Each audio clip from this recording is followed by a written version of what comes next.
Orang yang salatnya khusyuk benar, itu dijamin langsung oleh Allah Subhanahu wa ta'ala akan dimudahkan semua urusan hidupnya, termasuk rezekinya. Rezeki itu nggak perlu Anda banyak pikirkan, ikhtiar sedikit datang, bahkan dari sisi yang tidak Anda duga. Alladzina hum fi salatihim khashi'un. Syarat pertama, kalau ingin mendapatkan surga Firdaus tadi, kebahagiaannya diturunkan ke bumi, dibawa sampai mati, masuk ke alam kubur lebih bahagia lagi. Maka amalan pertama untuk melatih menguatkan iman itu, coba berlatih untuk menunaikan sholat dengan khusyuk. Kalau Anda kerjakan benar sholat ini, maka apa yang Anda dapatkan? Teman-teman ingat betul, saya mau tanya sebentar.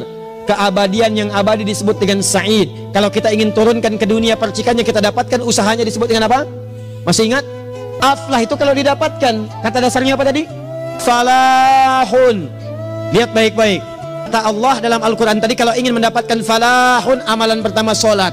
Makanya ketika dipanggil sholat, kalimat falah dilekatkan pada panggilan sholat. 5 kali diingatkan. Begitu muadzin kemudian azan memanggil Anda, hayya 'alas shalah. Anda bertanya, ya Allah kenapa kami mesti sholat? Dijawab, hayya 'alal falah. Yuk, pagi yuk. Yang sejati datang sini. Belum dapat sujud, belum dapat ruku, saya berikan. Makanya ketika orang sholatnya benar, dia akan mendapatkan 5 keutamaan. Saat di dunia nih, belum ke akhirat, 5 keutamaan yang tidak diberikan pada orang yang tidak sholat, atau orang sholat tapi sholatnya nggak khusyuk. Sebab syarat mendapatkannya khusyuk. Alladzina hum fi sholatihim khasyi'un. Bukan alladzina hum fi sholatihim saja, tapi ada kalimat khasyi'un. Artinya yang tidak khusyuk saja nggak akan dapat, apalagi yang nggak sholat. Apa yang 5 ini? Lihat baik-baik. 1.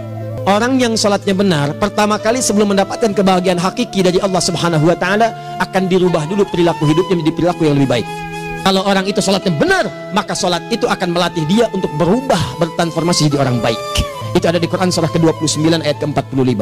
Innas sholata tanha 'anil fahsya'i wal munkar. Sumber keburukan cuma 2, kalau bukan fahsya itu munkar. Maaf, pornografi, porno aksi, LGBT, kata-kata jorok, kotor itu fahsya. Di orang sholat kata Allah mustahil berkata-kata kotor. Orang sholat tidak akan pernah mencela. Orang sholat tidak punya kata-kata jorok. Jadi kalau ada sekarang orang yang sholat senang mencela orang lain, itu berarti ada masalah dalam sholatnya, dan dia belum dijamin sebagai ahli surga terbaik, dan hidupnya nggak bahagia. Nggak bahagia, aneh nih. Sholat tapi senang celah orang, aneh. Yang paling bahaya adalah menikmati celahannya, itu yang paling aneh. Anda ngaji, Anda ikut taklim, taklimnya sesuai Quran, taklimnya petunjuk sunnah. Anda sholat, Anda puasa, tapi Anda masih senang mencela orang lain dan menikmati celahan itu. Kalau nggak mencela, kayaknya nggak komplit kehidupan. Maka ada yang salah dengan ibadah Anda. Karena mustahil taat bertemu dengan maksiat, itu mustahil. Mungkar, keburukan yang diingkari oleh hati, sumbernya nafsu perut dengan akal. Bohong, mencuri, menipu, membunuh, merampok, membegal, mabuk dan sebagainya, itu namanya mungkar. Orang sholat gak mungkin mengerjakan mungkar. Jadi kalau sholat kita benar, cukuplah Anda sholat, maka Anda akan jadi orang baik. Makanya kata Nabi, Anda punya anak dari kecil ajarin sholat. Sholat, kalau naik jadi balik, kerjakan terus. Kasih pelajaran membuat dia mengerti. Kalau masih susah, berikan pelajaran. Ini sering diterjemahkan dengan memukul. Mukul di Arab beda dengan konteks mukul sekarang. Mukul di Arab tuh ngasih pelajaran supaya ngerti. Anda bisa terjemahkan dengan konteks lain. Uang jajannya tahan, yang kesukaannya simpan dulu.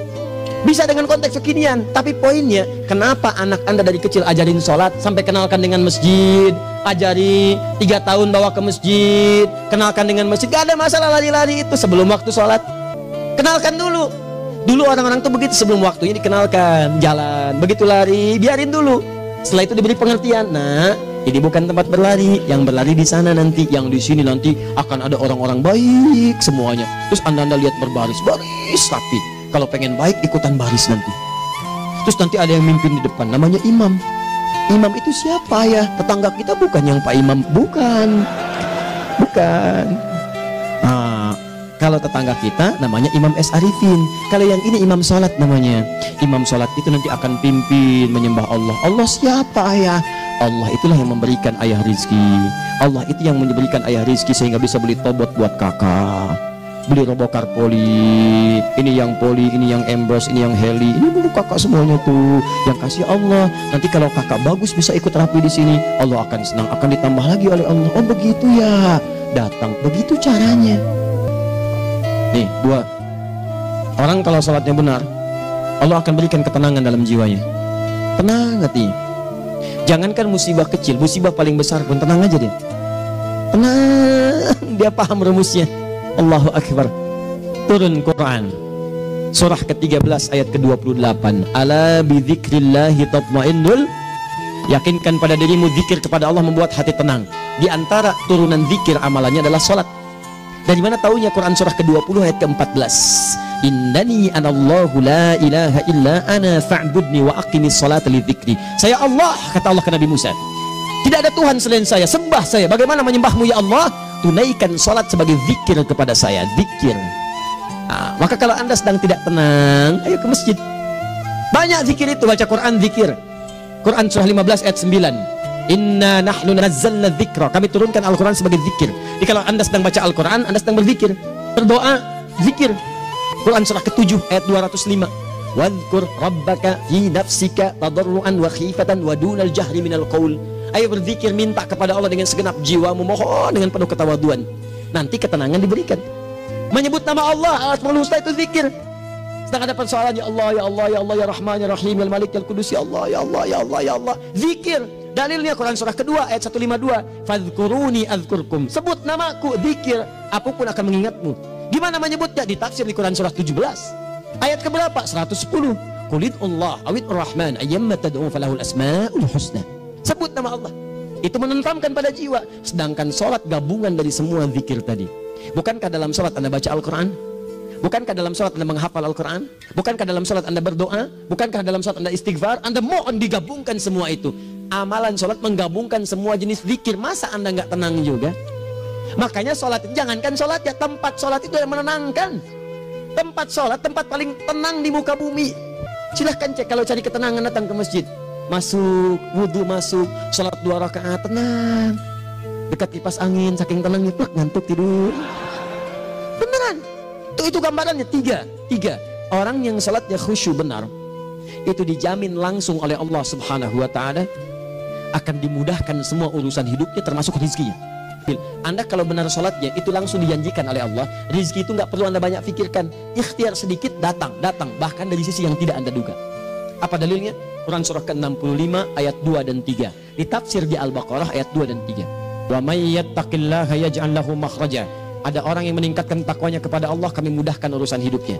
Setiap persoalannya diberikan jalan keluar, mudah. Solusi. Setiap ada problematika, ada solusi. Wa yarzuqhu min haitsu la yahtasib. Dan kalau dia ingin mendapatkan rezeki, bahkan kami kirimkan dari sisi yang tidak dia duga. Orang lain capek ini datang lagi, tawaran proyek datang lagi. Utsman tuh Masya Allah kayanya banyak, tapi yang paling dirindukan bukan saat mendapatkan peningkatan omsetnya, yaitu saat dia mendapatkan waktu khusus dengan Allah untuk sholat malam hari, sampai-sampainya sempat sholat tahajud sampai khatam Al-Quran. Abdurrahman bin Auf demikian, Tamim Ad-Dari demikian, sholat karena tahu sholat itu meningkatkan rizki. Karena tahu kuncinya ada di situ, Allah yang punya rizki, disebut dengan Razzaq, pemilik rizki. Maka saya harus punya hubungan dekat dengan Allah. Kalau sudah punya hubungan dekat, mau apa aja gampang. Belum minta, udah diperhatikan. Silahkan cek, Anda punya hubungan baik dengan bos Anda di kantor. Ya, sebelum Anda minta, beliau udah pikirin tuh, telepon bendahara. Dia udah ngambil belum gajinya? Belum Pak, tambahkan bonus sekian. Kenapa? Karena dia mengawasi Anda. Allah maha tahu dibandingkan dengan bos Anda. Mendekat kepada Allah, semua diperhatikan oleh Allah. Siapa orang takwa itu? Kalimat takwa pertama di Al-Quran Al-Baqarah ayat 2, amalannya ayat 3. Dzalikal kitabu la raiba fihi hudal lil. Siapa mutakin itu? Ayat 3-nya. Alladzina yu'minuna bil ghaib wa yuqimunas shalah. Gampang. Kalau pengen mudah hidupnya gampang. Biaya nggak mahal, tenaga nggak banyak, tingkatkan takwa nih. Jadi kalau hidup Anda masih susah, di kantor champion, di rumah tangga bermasalah terus, atau sebaliknya, maka boleh jadi kalau gelar Anda tinggi, harta Anda banyak, tapi selalu punya masalah. Bukan Anda kurang hebat, bukan Anda kurang kedudukan, bukan Anda kurang kaya, Anda kurang takwa. Dan yang paling dahsyat, mungkin sholat Anda belum berkualitas. Orang yang sholatnya benar, khusyuk dia, bahkan saat sholat itu kalau dia minta, maka seketika doanya akan dikabulkan. Tanpa diskusi, langsung seketika. Contoh Quran surah ketiga ayat 38 sampai 39. Demi Allah saya katakan, Nabi Zakaria punya masalahnya pelik. Sudah berumah tangga, istrinya divonis monopos, maaf bahkan mandul. Gak mungkin punya keturunan. Maka apa yang beliau kerjakan? Secara singkat beliau sholat. Begitu sholat minta kepada Allah. Hunalika da'a Zakaria rabbah. Di mihrab itu beliau bermohon kepada Allah. Bermohonnya sambil sholat. Qala rabbi habli min ladunka dzurriyyatan thayyibah innaka sami'ud du'a. Ya Allah, mereka katakan saya nggak mungkin punya keturunan. Sekarang saya ingin katakan, ya Allah, saya hanya minta darimu saja, saya nggak akan dengarkan mereka. Ya Allah, mohon Engkau maha mendengar, ya Allah, maha mendengar doa saya. Kalau kepada yang maha mendengar aja nggak mengabulkan, kepada siapa lagi saya mesti minta? Apa yang terjadi? Fanadatul malaikat wa huwa qa'imun yusalli fil mihrab. Turun malaikat mengabarkan, sedangkan beliau masih sholat, belum selesai dalam sholatnya. Sholat khusyuk itu belum selesai sholat aja dikabulkan, doa sudah turun. Sholatnya belum selesai, doa sudah dikabulkan. Annallaha yubashshiruka bi Yahya. Allah kasih kabar gembira, doa kamu didengar, dikabulkan, kamu akan punya anak, namanya langsung dari Allah Yahya. Artinya hidup yang mustahil menurut manusia, lahir seorang dari rahim perempuan yang menepus dan mandul, bayi yang hidup, kata Allah nggak ada yang mustahil bagiku, jadi dan jadi dia. Berita baiknya, Nabi Zakaria sholat dikabulkan. Umat Nabi Muhammad sebelum sholat sudah ditunggu oleh Allah, mau minta apa, aku kabulkan sekarang. Hadisnya qudsi, saya bacakan.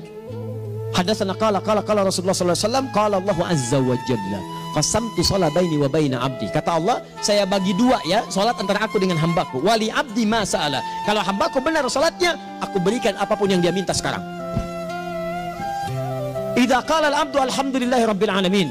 Bagian pertama, kalau hamba benar membaca Al-Fatihahnya dari alhamdulillahi rabbil alamin, kalau Allah azza wa jalla dijawab oleh Allah, hamadani abdi, hambaku sedang memujiku. Wa idza qala ar-rahmanir rahim, jika hambaku berkata ar-rahmanir rahim, kalau Allah azza wa jalla asna alayya abdi, hambaku sedang menyanjungku. Wa idza qala maliki yaumiddin, kalau Allah azza wa jalla majjadani abdi, kalau hambaku mengatakan maliki yaumiddin, kata Allah, hambaku sedang mengagungkanku. Perhatikan sekarang. Wa idza qala al-'abdu iyyaka na'budu wa iyyaka nasta'in, jika hambaku berkata sekarang, ya Allah, kami sekarang ibadah, sholat menyembahmu, dan kami sekarang sedang punya masalah, kami hanya minta tolong kepadamu ya Rabb. Apa jawabannya? Beda dengan sebelumnya. Kata Allah, hadza baini wa baina abdi, inilah perjanjian antara aku dengan hambaku. Wali abdi, kalau hambaku benar khusyuk sholatnya sampai detik ini, baru sampai Al-Fatihah itu pun belum tuntas, baru sampai Al-Fatihah itu pun belum tuntas. Kalau benar bacaannya betul, sholatnya dari takbir sampai dengan selesainya, sampai ayat itu, iyyaka na'budu wa iyyaka nasta'in, kata Allah, masalah apapun yang dia minta sekarang, aku akan kabulkan. Besok saya kasih rahasia yang di KBP. Ada awal pembuka di awal sebelum Al-Fatihah yang kalau anda benar bacanya, itu pengantar kepada pengabulan doa di Al-Fatihah. 5. Yang kelima ini yang paling diharapkan, dan ini penutup dalam kajian kita malam ini. Teman-teman sekalian, perhatikan baik-baik. Jika anda benar mengerjakannya, maka Allah akan jamin langsung anda akan mendapatkan kesuksesan dan kebahagiaan di semua aktivitas anda. Kalau jadi suami, suami yang sukses, rumah tangga yang bahagia. Kalau jadi pegawai, pegawai yang sukses, dan di kantor bahagia. Masih ingat? Kesuksesan yang menghadirkan kebahagiaan, konteksnya dunia disebut dengan falah, dipegang disebut dengan aflah. Dikembalikan lagi ke atas, ke surah ke-23 ayat 1 dan 2. Qad aflahal mu'minun. Apa amalannya? Alladzina hum fi salatihim khashi'un. Persoalannya, kalau anda sholat belum mendapatkan satu di antara 5 ini, apa masalahnya? Pertama masalahnya, kata Al-Quran, boleh jadi yang sholat itu belum khusyuk. Apa itu khusyuk? 2 maknanya, dan saya tutup di sini. Apa yang 2 itu? 1, kebanyakan orang sholat masih membawa dunia dalam sholatnya. Makanya kalau pengen khusyuk, kata Allah, maka anda rasakan akan bertemu Allah. Rumusnya Quran surah kedua ayat 45 sampai 46. Rasakan secara singkat, mungkin itu sholat terakhir yang anda akan kerjakan dalam kehidupan. Mungkin di sholat itu anda wafat. Kata Allah, alladzina yadhunnuna annahum mulaqu rabbihim. Orang khusyuk itu sudah kelihatan dari sebelum sholat, dia sudah merasa persiapan menghadap Allah. Persiapan ke manusia aja dia sudah siap-siap, mandi dulu, ganti pakaian, pakai parfum, macam-macam dan sebagainya, hanya memenuhi undangan manusia. Allah mengundang anda 5 kali dalam sehari. Ya maaf, mengabulkan doa anda, mencukupkan kebutuhan, menyembuhkan kalau sakit, disiapkan anda. Harusnya apa? Penampilan sempurna. Kata Quran, orang khusyuk itu kelihatan sebelum sholat, pakaiannya kelihatan. Quran surah 7 ayat 31, ya bani Adam khudhu zinatakum inda kulli masjid. Hai anak cucu Adam, kalau tiba panggilan dari masjid, kenakan pakaian terbaikmu. Di anak cucu Adam tuh kelihatan. Kalau orang khusyuk begitu adzan, kelihatan pakaiannya lain, pakaiannya indah. Khudhu zinatakum, kenakan pakaian terbaikmu. Dipakai bertemu Allah, bertemu manusia aja pakaian bagus-bagus. Bedakan pakaian futsal, pakaian sholat ganti dengan yang sholat. Ini gimana pakaian sholat pakai pakaian futsal? Depannya gambar Messi, belakang Ronaldo. Repot. Malaikatnya juga bilang, kamu salah baju, harusnya Luka Modric. cara berpikirnya bagaimana kalau besok meninggal, nggak kesampaian teman-teman sekalian, nggak kesampaian. Nah maka dari itu Anda kalau mau ada panggilan sholat, siap-siap baju yang bagus, itu sempurnakan. Anda panggilan orang mandi, panggilan Allah buka Quran surah 5 ayat 6, sempurnakan wudu. Ya ayyuhalladzina amanu idza qumtum ila shalah faghsilu wujuhakum, wudu yang baik, berpakaian yang rapi. Kenapa? Karena boleh jadi saat dipanggil Anda wafat saat itu. Maka wafat Anda dalam keadaan yang suci, dengan keadaan tobat, dengan pakaian terindah pada saat itu. Yang kedua, maaf, orang-orang kurang khusyuk itu saya tutup. Yang kedua itu karena kebanyakan orang sholat tidak paham, tidak mengerti apa yang dibaca dan dilakukan dalam sholatnya. Jujur pada diri sendiri, jawab pada diri Anda. Sampai sekarang Anda sholat, berapa persen bacaan sholat yang Anda pahami? Jangan-jangan selama ini Anda sholat ribuan kali sujud, ribuan kali ruku, nggak ada yang paham yang dibaca. Sekian persen yang paham. Bagaimana sholat Anda bisa khusyuk? Pekerjaan Anda dipahami, urusan akhirat Anda nggak dipahami. Di mana cara berpikirnya? Aku yang bagaimana atau engkau yang harus bagaimana?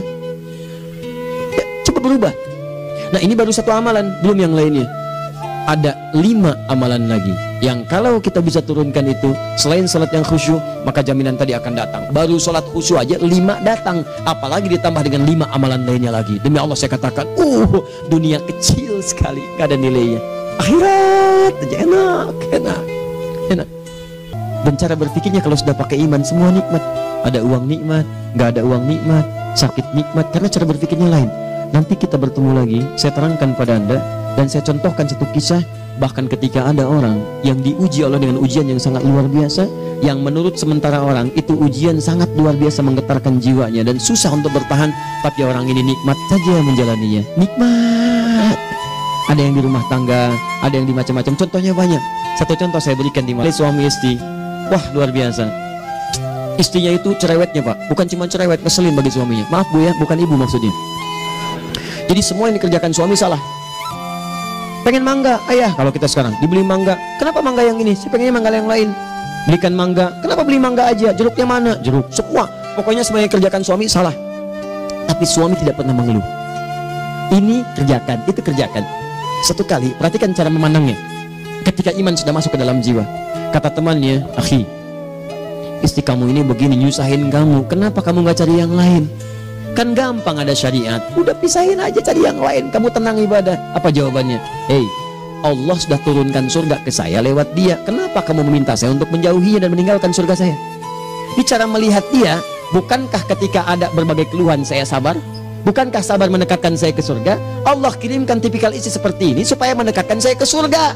Dengan itu kan saya banyak pahala, saya sabar pahala banyak. Sudah Allah berikan pahala kepada saya, kamu malah nyuruh saya untuk berpisah dengan pahala itu. Perhatikan cara berpikirnya, indah. Kalau rumah tangga seperti ini semuanya enak. Suaminya biasa-biasa, istrinya cantik, luar biasa. Begitu berdandan kelihatan, kata suaminya, Masya Allah, wajahnya tak berpaling, mata tak berkedip. Kata istrinya, ya zauji madzabik, sayang kamu kenapa? Wallahi syakiran lillah bihadari, demi Allah aku bersyukur mendapatkan istri secantik kamu. Kata istrinya, nahnu fil jannah zauji, kita berdua di surga. Kata suaminya, kok bisa begitu jawabanmu? Iya, kamu bersyukur dengan keadaanku, aku bersabar dengan keadaanmu. Catat. Bukankah orang syukur dan sabar di surga? Tuh lihat, canda-canda orang-orang soleh itu begitu. Nikmat, ketawa walaupun nyelekit di hati. Cuman bawaannya enak gitu. Nah, nanti itu ada tuh, nanti saya turunin tuh. Yang di rumah tangga, yang ini, yang itu nanti. Kapan? Pertemuan berikutnya. Sekali lagi, perbaiki hidup. Jangan banyak mainnya. Dan sudah, jangan banyak membuang dengan yang sia-sia, apapun yang dihadapi. Jadi, kita akhiri. Subhanakallahumma bihamdika asyhadu an la ilaha illa anta astaghfiruka wa atubu ilaik. Wa akhiru da'wan alhamdulillahirabbil alamin. Wassalamualaikum warahmatullahi wabarakatuh.